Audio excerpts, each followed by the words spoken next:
Welcome to the College of Education 10-Minute Research Break, a podcast devoted to highlighting research by Illinois State University's College of Education, faculty, staff, and students. So grab a cup of coffee, get comfortable, and take a break with us.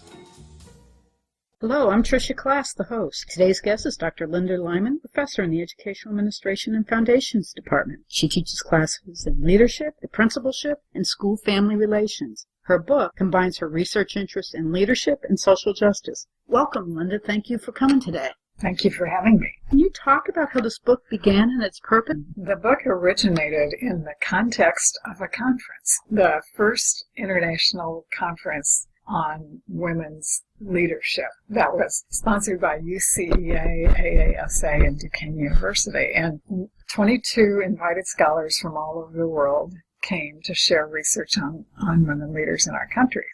And we liked each other really well, and the conference went by so fast that one of the things we decided on the last day was that it would be fun to share our personal and professional journey stories. And we decided to do that, and there were a group of us who sort of took charge of the project, and I became the guardian of the stories, is what they called me. So for the next 2 years, people sent their stories to me, and I circulated them on the listserv. And at some point in that process, it began to occur to me, because I've told people stories in all the books that I've written, that there was probably a book in all of these stories. But in the beginning, it was just a way to get to know each other better. And then we had our second conference in 2009, and it was at that conference I gave a keynote based on identifying pathways of social justice leadership in the, at that time, 12 stories that had been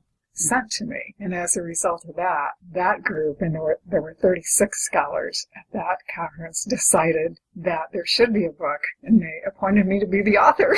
So that's kind of the short and the long story of where the book came from. And then what ended up in the book, you have narratives of 23 women educational leaders. Can you summarize the diversity of this group of women leaders? The original name of this group was Women Leading Education Across the Continents. And actually all the continents are represented in 14 countries. So to see how many similarities there were in our experiences as women leaders was fascinating. But also we have women whose leadership roles have been in P-12 education as well as higher ed education. We have, people from both of those realms. And at this point, everyone except one person has actually then become faculty. The titles are different actually in the different countries.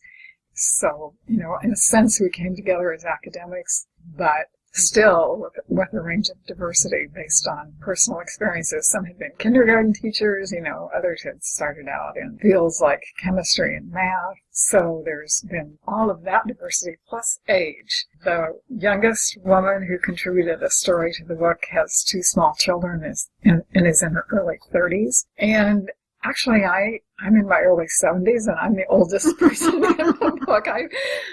That's still young. I usually don't point that out. But so we have.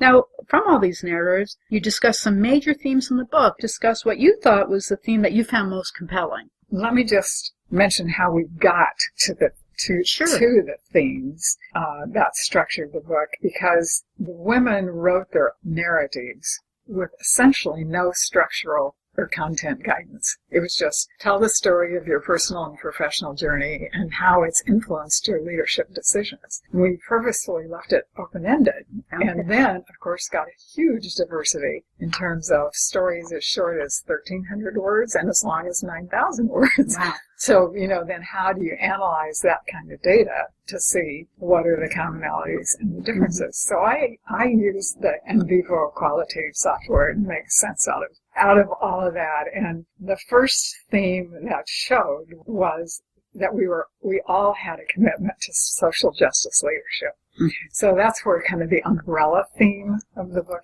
came from. And then in brainstorming all the facets of that and in seeing the data, most of the themes in the book are in all the stories, and we've just sort of arbitrarily picked whose stories best exemplify certain themes.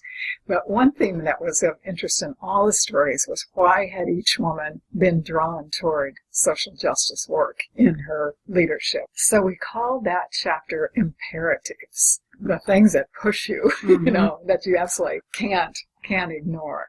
And the three sub-themes then that make up the imperatives chapter are discrimination, violence against women, and then the transformative power of education to open a woman's eyes to things that she might not otherwise have noticed. So the discrimination story is multiple intersectionalities. A Brazilian black woman who is the one person in this group who has yet to be chosen for a faculty position, because hardly any black Brazilian women do make it into the faculty ranks, but she hasn't given up. So her story is very poignant in how she got her education in the first place. She was a journalist for many years before she was teaching teachers about avoiding stereotypes in their teaching. So she's probably had as much teaching experience as anybody in the book, but yet to be recognized in a faculty position. And the second story then is from a woman who in the United States is considered the founder of research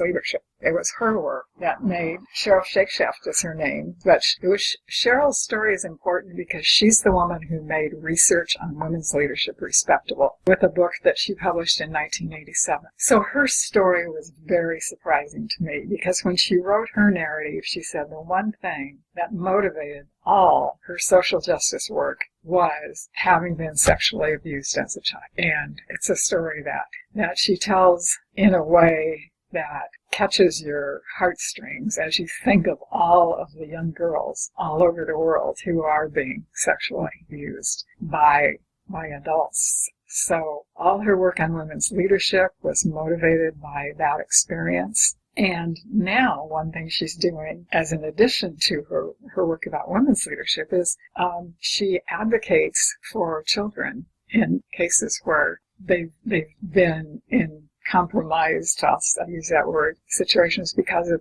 educators. So she's written about preventing this sort of abuse in schools and then gotten involved in the legal system to argue the cases for children. So it's quite a commitment. And then the third woman is a Muslim woman from Pakistan whose family is related to the Prophet Muhammad, and she grew up in great wealth with hundreds of people coming every weekend to her house to seek the guidance of her parents. But her mother wanted, and normally Pakistani women are not educated, women of this class are not educated outside the home, but her father built a school for her and the other girls in the valley. And when she had gone through all those grades, they arranged for her to go into a city and continue her education. So she became the first woman in her family to graduate from lower and higher education, and in fact was the first woman in her family to take a paid job.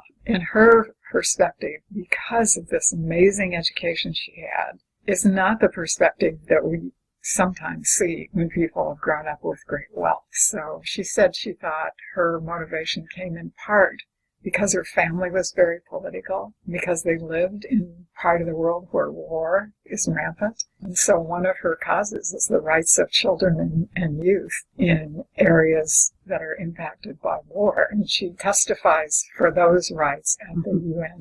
And those are only 3 of the other, there's 20 more stories that are talking very fast there. But yeah, well, that's enough. I think that today's listeners would really encourage and read about those other stories. So I really want to thank you. The full citation for today's book is Lyman, Strachan, and Lazaridou, 2012, Shaping Social Justice Leadership, Insights of Women Educators Worldwide, New York, Rowman and Littlefield. This podcast is sponsored by Illinois State University's College of Education, where we strive to assure that all students realize the democratic ideal through our teaching, research, and service to the field of education.